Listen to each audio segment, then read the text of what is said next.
Hai, video ini berisi jawaban atas soal-soal yang pernah menjadi bahan ujian tengah semester untuk topik distribusi probabilitas. Materi ini tidak memperkenalkan konsep baru dan tidak berpretensi untuk menjadi materi pengajaran pemahaman konsep. Saya Pribadi Stianto. Mari kita lakukan kaji ulang materi secara singkat. Berikut ini adalah konsep dan formula yang akan dibahas secara singkat itu. Yang pertama adalah apa itu variabel random. Variabel random merupakan variabel yang dibangkitkan dari proses random. Kita sudah membahas bahwa proses random adalah proses yang berujung pada dihasilkannya minimal 2 hasil dengan tidak diketahui mana yang akan mewujud. Kemudian ada distribusi probabilitas. Ini adalah distribusi dari berbagai kemungkinan nilai variabel random, katakanlah X, dengan masing-masing probabilitas kejadiannya, PXI. Selanjutnya ada istilah probability mass function. Ini merupakan penamaan untuk fungsi probabilitas variabel discrete. Fungsinya tidak harus berupa fungsi matematis, wujudnya bisa berupa tabel, chart, maupun fungsi matematis. Kemudian ada atribut distribusi probabilitas, yaitu expected value dan deviasi standar. Untuk probability mass function, atributnya dapat dinyatakan berikut ini. Pertama, atribut sentral dinyatakan sebagai expected value, yang tak lain adalah mu. Kedua adalah atribut persebarannya, dengan variance dapat dinyatakan sebagai expected of the square minus square of the expected. Pada expected of the square, kita menjumlahkan hasil kali X pangkat 2 dengan probabilitas X. Sedangkan pada yang kedua, kita memangkat 2-kan expected X. Terakhir adalah properties dari probability mass function. Yang pertama adalah bahwa probabilitas sembarang X adalah antara 0 dan 1. Sifat ini tidak berlaku pada probability density function, karena pada probability density function, probabilitas setiap individu nilai X adalah 0. Berhubung pada variabel kontinu, akan ada tak hingga banyaknya kemungkinan nilai variabelnya. Dan yang kedua adalah bahwa penjumlahan probabilitasnya adalah 1. Jumlah sebesar 1 karena merupakan jumlah dari probabilitas seluruh kemungkinan kejadian yang bersifat mutually eksklusif. Kita lanjutkan. Distribusi probabilitas binomial. Distribusi ini bersifat teoritis yang dikembangkan dengan konsep matematika. Latar belakang situasinya haruslah memenuhi hal-hal berikut ini. Pertama adalah eksperimennya terdiri atas sejumlah tertentu trial. Jadi jumlahnya harus terdefinisikan. Kedua, hasil setiap trial adalah sukses atau gagal yang bersifat mutually eksklusif. Penggunaan sukses gagal memungkinkan untuk mengubah kemungkinan kejadian hasil eksperimen menjadi 2 saja, karena sukses dimaknai sebagai terjadinya yang menjadi perhatian dan gagal adalah selebihnya. Syarat ketiga adalah bahwa probabilitas sukses pada setiap trial adalah konstan. Dan yang keempat sesungguhnya diperlukan untuk yang ketiga, yaitu setiap trial bersifat independen. Formula distribusi probabilitas binomial adalah demikian ini. Saya menganjurkan digunakannya fasilitas Excel dengan cara yang demikian. Dengan nilai cum adalah 0 bila yang dicari adalah probabilitas individual dan cum diisi 1 untuk mendapatkan probabilitas kumulatif. Sekarang atribut distribusi probabilitas binomial. Untuk expected value-nya adalah N kali P dan untuk deviasi standarnya adalah akar pangkat 2 dari NPQ. Sekarang kita lakukan jawaban atas soal. Sebelum membahas soal-soalnya, silakan perhatikan hal-hal berikut ini.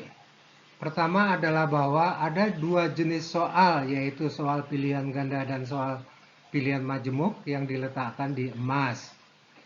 Pilihan jawaban yang benar disajikan pada akhir masing-masing berkas soal. Kedua, soal-soal UTS terdahulu secara lengkap disajikan pada video ini.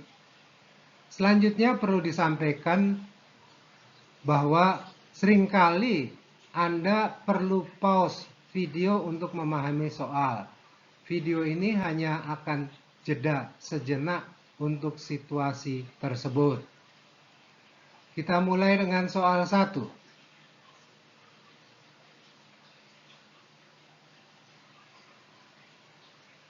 Silakan pause video untuk mencerna soal beserta pertanyaan-pertanyaannya.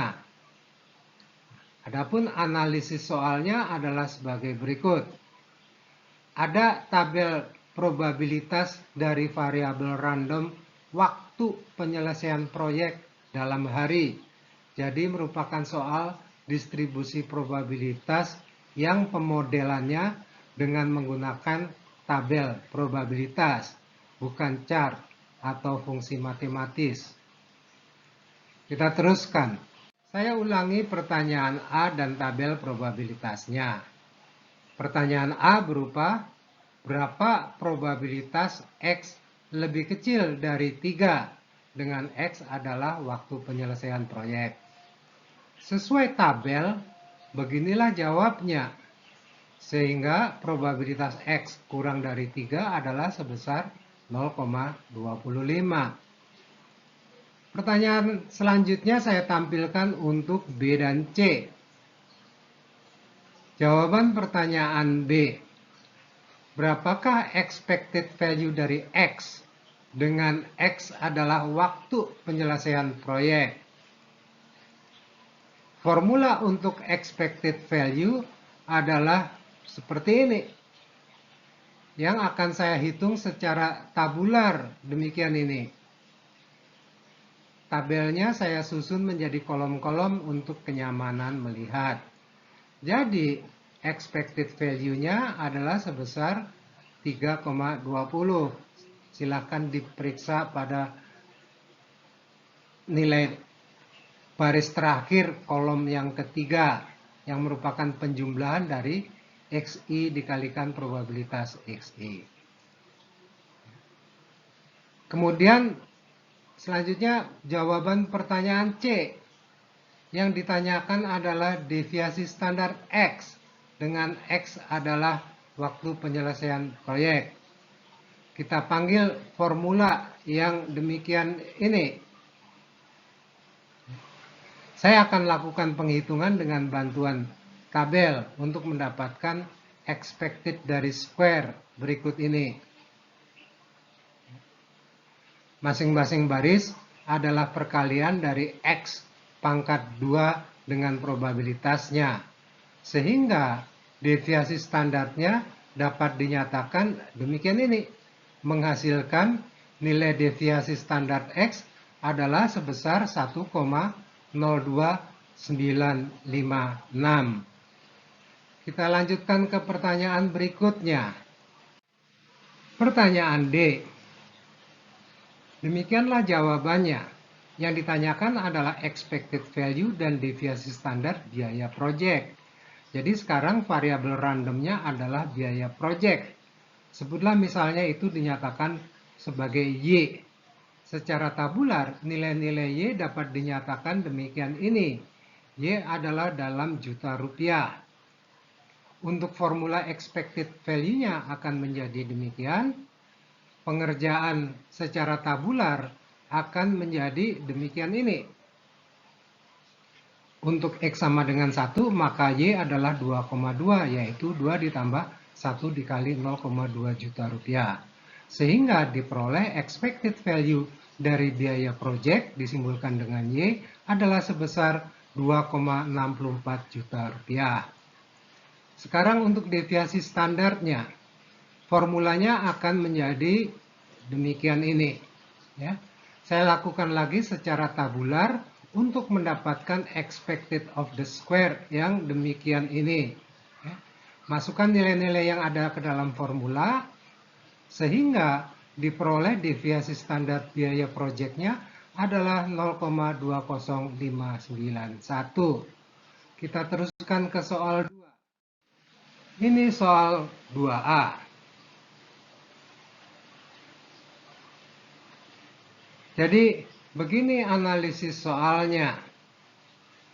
Ini adalah soal tentang distribusi probabilitas dengan pemodelan fungsi probabilitasnya disusun dalam bentuk tabel sebagaimana yang telah tersaji.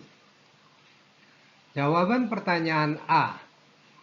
Yang ditanyakan adalah berapakah expected value dari X, dengan X adalah nilai uang kuliah. Kita sajikan formula expected value demikian ini, ya, yang dapat dikerjakan secara tabular demikian ini. Maka nilai expected value dari admission fee-nya adalah sebesar 1.110. Jawaban pertanyaan B. Pertanyaannya adalah berapa deviasi standar biaya kuliah atau X. Formula deviasi standarnya adalah demikian ini. Kita kerjakan secara tabular sehingga diperlukan kolom ini. Masukkan nilai-nilai yang sesuai ke dalam formula sehingga diperoleh bahwa deviasi standar biaya kuliah adalah sebesar 157,7973. Kita lanjutkan 2B. Silakan nanti Anda pause sejenak videonya. Kita akan lakukan analisis soal terlebih dahulu. Pertama, ada pengambilan sampel dengan jumlah tertentu yaitu 15. Kemudian ada probabilitas atas sebuah peristiwa yaitu sudah membaca sebesar 0,23. Yang ditanyakan adalah probabilitas sejumlah tertentu yang sudah membaca. Mestinya kita dapat berasumsi bahwa probabilitas sudah membaca adalah konstan karena pengambilan 15 siswa relatif tidak mempengaruhi besarnya ruang sampel dengan adanya pengambilan satu persatu tanpa pengembalian atau pengambilan sekaligus.